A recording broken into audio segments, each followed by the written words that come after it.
नमस्कार स्वामी भक्तांनो, स्वागत आहे तुमचं पुन्हा एका नवीन व्हिडिओमध्ये. जय जय श्री स्वामी समर्थ. स्वामी भक्तांनो, तर मग चला जाणून घेऊयात की या जुलै महिन्यामध्ये तुमचं राशी भविष्य कसं राहणार आहे ते. तर मग मित्रांनो, सुरुवात करूयात आजच्या या राशी भविष्याला. सर्वात पहिली रास मेष रास. स्वामी सांगतात की मेष राशीच्या लोकांसाठी या महिन्याचा पहिला आठवडा हा अत्यंत संघर्षानं भरलेला राहणार आहे. कामामध्ये काही अडथळे येऊ शकतात. अशा परिस्थितीमध्ये सावधगिरीनं काम करा. भागीदारीमध्ये व्यवसाय करणाऱ्यांसाठी पैशांशी संबंधित बाबी योग्य पद्धतीनं सोडवणं चांगले राहील. या काळामध्ये गुपित शत्रूंपासून तुम्ही सावध राहा. तुमचे पैसे हुशारीनं खर्च करा, अन्यथा तुम्हाला आर्थिक समस्यांना तोंड द्यावं लागू शकतं. महिन्याच्या उत्तरार्धामध्ये परिस्थिती हळूहळू अनुकूल होईल, ज्यामुळे तुमचा आत्मविश्वास वाढेल. या काळामध्ये आर्थिक बाबींमध्ये येणाऱ्या अडचणींवरती तुम्ही लक्ष ठेवा, अन्यथा तुम्ही जास्त अडचणीमध्ये येऊ शकता. आता पुढची रास वृषभ रास. स्वामी सांगतात की हा महिना तुमच्यासाठी अत्यंत संमिश्र असेल. महिन्याच्या सुरुवातीला तुमच्या करिअर आणि व्यवसायाच्या प्रगतीमध्ये हळूहळू प्रगती होईल आणि तुम्हाला बहुप्रतीक्षित पदोन्नती मिळू शकेल. परंतु महिन्याच्या मध्यभागी जास्त कामामुळे शारीरिक आणि मानसिक थकवा तुम्हाला जाणवेल. या काळामध्ये महत्त्वाची कामं पूर्ण करताना तुम्हाला संयम आणि धैर्य राखावं लागेल. तसेच कोणाच्या तरी प्रभावाखाली कुठलाही मोठा निर्णय घेण्याचं तुम्हाला टाळावं लागेल. महिन्याच्या दुसऱ्या आठवड्यामध्ये सामाजिक क्षेत्रामध्ये नवीन ओळखी तुमच्या वाढतील. महिन्याच्या उत्तरार्धात तुम्हाला कामाच्या ठिकाणी काही अडचणी देखील येऊ शकतात, त्यामुळे सावध राहा. आता पुढची रास मिथुन रास. स्वामी सांगतात की महिन्याच्या सुरुवातीला मिथुन राशीच्या लोकांना विविध स्रोतांमधून नफा कमावण्याची संधी मिळेल. करिअर आणि व्यवसायातील अडथळे दूर होतील. पूर्वी रखडलेल्या कामांना गती मिळेल. या काळात तुमचे विरोधक तुमचा अपमान करण्याचा प्रयत्न करू शकतात, मात्र ते यामध्ये यशस्वी होणार नाहीत. नोकरदार लोकांना त्यांची कार्यशैली सुधारण्याचा प्रयत्न करावा लागेल. या काळामध्ये कामामध्ये यश मिळवण्यासाठी तुम्हाला कठोर परिश्रम तसेच हुशारीनं काम करावं लागेल. आता पुढची रास कर्क रास. स्वामी सांगतात की कर्क राशीच्या लोकांसाठी महिन्याची सुरुवात ही अत्यंत शुभ ठरेल. महिन्याच्या सुरुवातीला नोकरी करणाऱ्या लोकांना इच्छित पदोन्नती किंवा ट्रान्सफर मिळण्याची दाट शक्यता आहे. व्यावसायिकांचे बाजारामध्ये अडकलेले पैसे अनपेक्षितपणे त्यांना पुन्हा परत मिळतील. उत्पन्नाचे नवीन स्रोत तुमच्याकडे निर्माण होतील. जवळच्या मित्रांच्या मदतीनं कुठलंही प्रलंबित काम तुम्ही अगदी सहज पूर्ण करू शकाल. तथापि तुम्हाला तुमच्या वैयक्तिक सन्मान आणि प्रतिष्ठेची नेहमीच काळजी घ्यावी लागेल. महिन्याच्या मध्यामध्ये तुम्हाला लांबच्या प्रवासाला जावं लागू शकतं. आता पुढची रास सिंह रास. स्वामी सांगतात की या महिन्याच्या नशिबाचे नवीन दरवाजे उघडणार आहेत. महिन्याच्या सुरुवातीला परदेशामध्ये काम करणाऱ्या लोकांना मोठ्या योजनेमध्ये काम करण्याची संधी मिळू शकते किंवा नफ्याचे नवीन स्रोत निर्माण होतील. या काळामध्ये कुटुंबातील सदस्यांशी समन्वय आणि सहकार्य तुमचं वाढीस लागेल. सुखसोयींवरती तुमचे पैसे खर्च होऊ शकतात. तुम्हाला नवीन वाहनांचा आनंद देखील मिळू शकतो.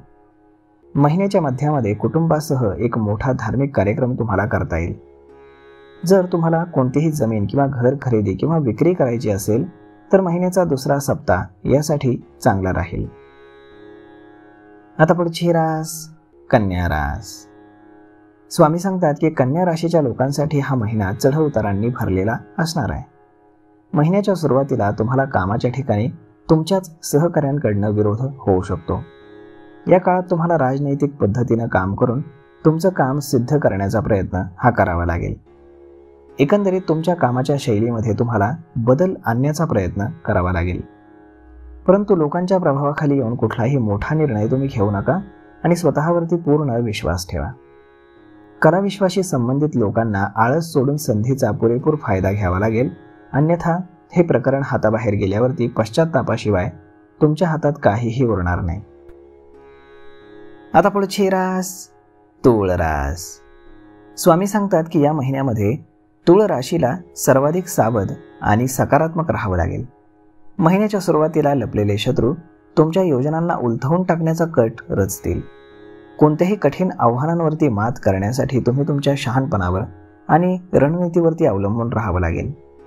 तसेच तुम्हाला तुमची रणनीती ही गुप्त ठेवावी लागेल. महिन्याच्या मध्यामध्ये कठोर परिश्रम केले तरच तुम्हाला यश मिळेल. या काळामध्ये तुमच्यात आत्मविश्वासाची कमतरता असेल आणि कोणताही मोठा निर्णय घेताना तुम्ही गोंधळलेल्या परिस्थितीमध्ये राहाल. इतका मोठा निर्णय फक्त एखाद्या शुभचिंतकाच्या सल्ल्यानं तुम्ही घ्यावा आणि तो काही काळासाठी तुम्ही पुढे ढकलावा हे तुमच्यावरती अवलंबून राहील. आता पुढची रास वृश्चिक रास. स्वामी सांगतात की या महिन्याच्या सुरुवातीला वृश्चिक राशीच्या लोकांना आळस बाजूला ठेवून सर्व कामं वेळेमध्ये पूर्ण करण्याचा कसोशीनं प्रयत्न करावा लागेल, तरच तुम्हाला कामामध्ये अपेक्षित यश मिळण्याची शक्यता आहे. अन्यथा आधीच पूर्ण झालेलं काम देखील अडकू शकतं. बाजारामध्ये अडकलेले पैसे मिळवण्यामध्ये व्यावसायिकांना काही अडचणी येऊ शकतात. कोर्टाबाहेर मोठं प्रकरण मिटवणं हे फायदेशीर ठरेल. महिन्याच्या दुसऱ्या आठवड्यामध्ये भावंड किंवा मित्रांसोबत एखाद्या गोष्टीवरनं तुमचा गैरसमज होऊ शकतो. या काळामध्ये नवीन मित्रांच्या मागे लागून जुन्या मित्रांकडे तुम्ही दुर्लक्ष करण्याची चूक करू नका. आता पुढची रास धनुरास. स्वामी सांगतात की धनुराशीच्या लोकांसाठी हा महिना खूपच व्यस्त असेल. या महिन्यामध्ये तुम्हाला अनेक जबाबदाऱ्या पार पाडण्यासाठी स्वतःहून पुढे यावं लागेल. महिन्याची सुरुवात तुमच्यासाठी संघर्षपूर्ण असू शकते आणि या काळात कुटुंबातील सदस्यांमध्ये मतभेद निर्माण झाल्यास समस्या वाढू शकतात. सामाजिक प्रतिष्ठेची जाणीव तुम्हाला होईल. अल्पकालीन फायद्यासाठी दीर्घकालीन नुकसान तुम्ही टाळाल. वरिष्ठांच्या मदतीनं जमीन आणि मालमत्तेशी संबंधित समस्या सोडवण्याचा तुम्ही प्रयत्न करा. असं केल्यानं तुम्हाला लवकरात लवकर यश मिळेल. महिन्याच्या मध्यामध्ये तरुणांचा बहुतेक वेळ मौज मजेमध्ये आणि आनंदामध्ये जाईल. आता पुढची रास मकर रास. स्वामी सांगतात की मकर राशीच्या लोकांसाठी महिन्याची सुरुवात ही थोडीशी संघर्षपूर्ण राहील. या काळामध्ये अनेक चालू कामं अडकू शकतात. जवळच्या मित्रांशी समन्वय साधता न आल्यानं तुमचं मन अस्वस्थ होईल. ऑफिसमध्ये कोणाशीही फ्लर्टिंग किंवा छेडछाड करणं तुम्ही टाळा, अन्यथा कोणीतरी तुमच्या विरुद्ध कट रचून तुमची प्रतिमा खराब करण्याचा प्रयत्न करेल.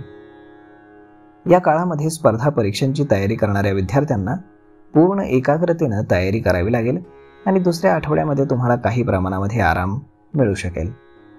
तथापि या काळामध्ये तुम्हाला पैशांच्या बाबतीत खूपच काळजीसुद्धा घ्यावी लागेल. आता पुढची रास कुंभ रास. स्वामी सांगतात की महिन्याच्या पहिल्या पंधरवड्यात कुंभ राशीच्या लोकांसाठी परिस्थिती काहीशी अनुकूल असेल. पूर्वी प्रलंबित कामं पूर्ण होण्याची शक्यता आहे. तुमचं ध्येय साध्य करण्यासाठी तुमचा संघर्ष वाढू शकतो. महिन्याच्या दुसऱ्या आठवड्यामध्ये सामाजिक क्षेत्रामध्ये नवीन ओळखी होतील. करिअर आणि व्यवसायामध्ये अपेक्षित प्रगती होईल. सरकारी नोकरी असलेल्या लोकांना त्यांची प्रलंबित पदोन्नती मिळू शकेल. या काळामध्ये तुम्ही लक्झरी वस्तूंवरती पैसे खर्च करू शकता, त्यापेक्षा जास्त पैसे तुम्हाला मिळतील. महिन्याच्या मध्यामध्ये तुम्हाला तुमचं वर्तन आणि बोलणं दोन्हीही नियंत्रित करावं लागेल. आता पुढची रास मीन रास. स्वामी सांगतात की मीन राशीच्या लोकांना कामाच्या ठिकाणी त्यांच्या वरिष्ठांचं सहकार्य लाभेल आणि त्यांचे ध्येय ते वेळेवरती साध्य करू शकतील. या काळामध्ये आरोग्य ठीक राहील. कामामध्ये यश मिळाल्यानं तुमचं मनोबल वाढेल. धार्मिक कार्यामध्ये अधिक रस असेल, ज्यामुळे तुम्हाला मानसिक शांती मिळेल. महिन्याच्या दुसऱ्या आठवड्यामध्ये तुम्ही तुमच्या कुटुंबासह तीर्थयात्रेला देखील जाऊ शकता. महिन्याच्या मध्यामध्ये कोणावरही तुम्ही आंधळेपणाने विश्वास ठेवू नका आणि अचानक कुठलाही मोठा निर्णय घेण्याऐवजी तो फारच विचारपूर्वक घ्या. तर मग स्वामी भक्तांनो, अशा पद्धतीने राहणार आहे जुलै महिन्याचं राशी भविष्य.